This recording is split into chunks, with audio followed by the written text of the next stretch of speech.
Australians all, one and free, we gather again, here in our nation's most sacred place and in thousands of places across our land, to reflect, remember, give thanks and draw strength. Here at the Australian War Memorial, we gather on land which is the local Ngunnawal people. They consider it as a cradle, a place where the elements are constrained by Mount Ainslie, Mount Taylor and Black Mountain.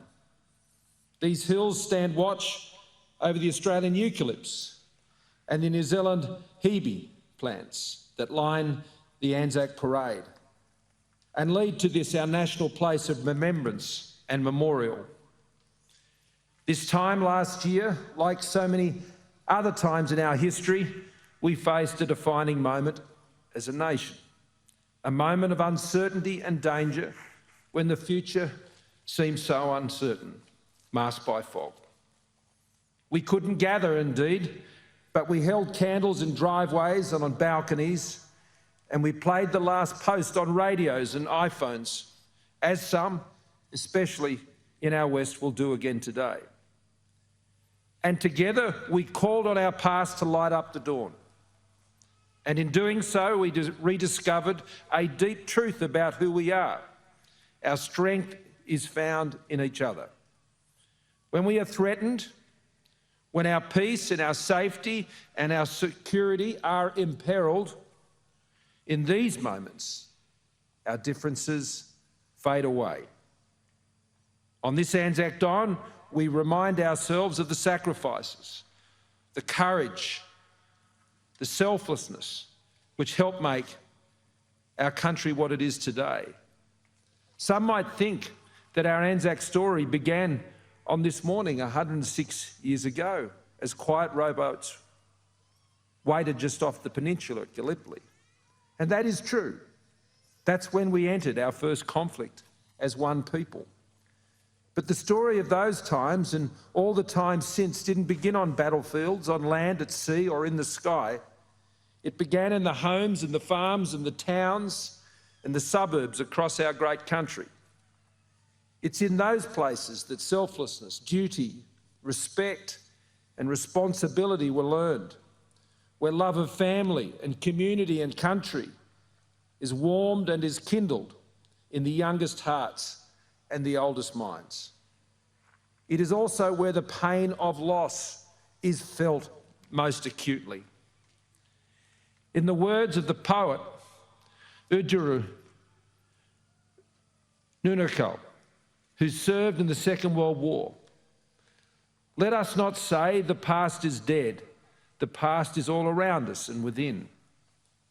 Gallipoli, Villabretna and Beersheba, Tobruk and Changi, Normandy and the Coral Sea, Kokoda and Crete, Bangka Island, Hellfire Pass, Capion, Borneo, Long Tan, Dili and Honiara, Kuwait, Baghdad, Tarin Kowt. These are not just places on a map, they are places that exist in the very Australian soul. These memories are passed from one generation to the next. They are entrusted to us to remember and to renew and to remind us of who we are, but also who we can be. Sergeant Ricky Morris understands this better than most. Ricky served in East Timor and Afghanistan. He is a descendant of the Lovett family, a member of the fighting Gunditjmara, an Aboriginal family from Western Victoria, proud of country, proud of family, proud of uniform. Men and women, in Ricky's words, who stood up. 5 brothers, including Ricky's grandfather, served in the First World War. 4 of them again served in the Second World War. More than 20 family members have seen active service that's woven its way from Pozieres, Passchendaele and Amiens to Japan, Korea, Vietnam, East Timor and Afghanistan, and with the Women's Auxiliary Australian Air Force. Ricky says every medal tells a story, whether it's worn over the heart of a veteran or carried by one of their loved ones, and that matters so much, especially today. Sometimes you feel alone on days like today. You want to be with your mates, says Ricky. This Anzac Day, another chapter in our history is coming to a close, with the announcement last week of our departure and that of our great friend and ally, the United States, from Afghanistan. Australia has been a steadfast contributor to the fight against terrorism. It's been our longest war. The world is safer from the threat of terrorism than when the Twin Towers were felled almost 20 years ago, but we remain vigilant. However, this has come at a great cost.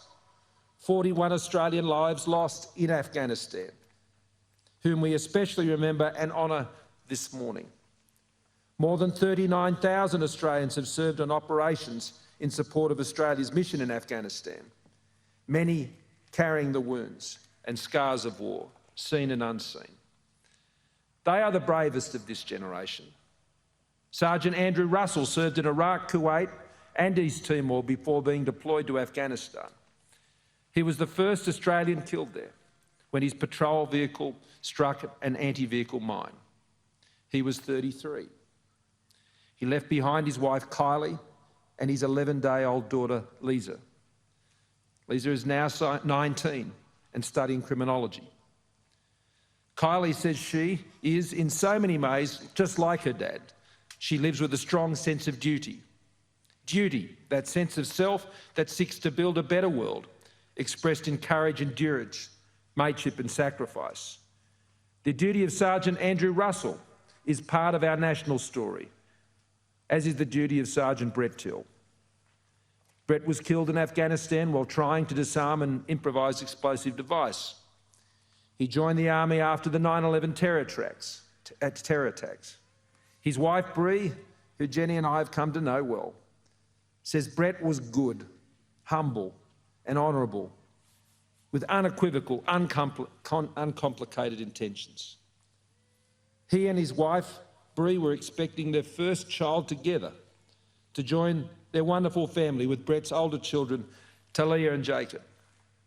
Their child, Ziggy, will be in high school next year. I know Brett would be so proud of all his 3 children and the amazing job Bree has done to raise their family. Today, we also honour the children, spouses, partners, parents and loved ones of the men and women who have served our nation in Afghanistan, and all the families of all who served at home and abroad.